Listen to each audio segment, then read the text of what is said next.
They told me some things are better left unfinished, buried in the dust of the old world.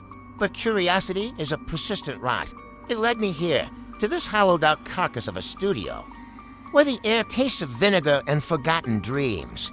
The floorboards groaned under my weight, protesting every step into the gloom. Thousands of frames, thousands of moments of life, not just scraps of paper littering the graveyard.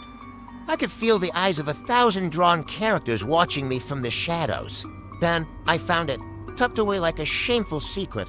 The label was a warning, a plea for restraint. Final cut. Do not complete.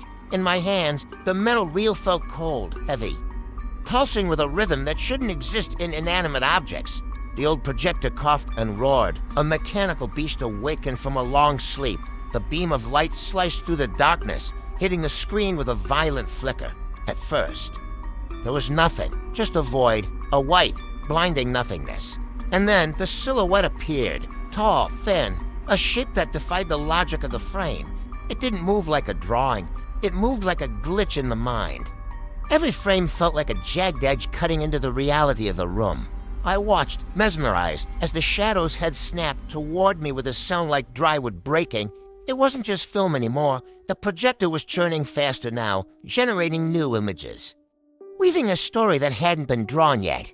The figure began to walk, not deeper into the scene, but toward the lens, toward me. Every stuttered step brought her closer to the boundary of the screen. I felt a chill that had nothing to do with the night air outside. The lines blurred. The background in the film was no longer a void. It was this room, my desk, my flashlight, and then I saw myself, a hand-drawn mockery of my own existence, trapped within the flickering light on the wall. I tried to turn away, but my body refused. My movements became sharp, disconnected. The space between here and there was vanishing. I was losing my depth, my weight, my very essence to the celluloid monster I had unleashed. In a panic, I lunged for the cord. I needed the dark. I needed the silence. With one final pull, the roar of the machine died, and the world was swallowed by an absolute, suffocating blackness.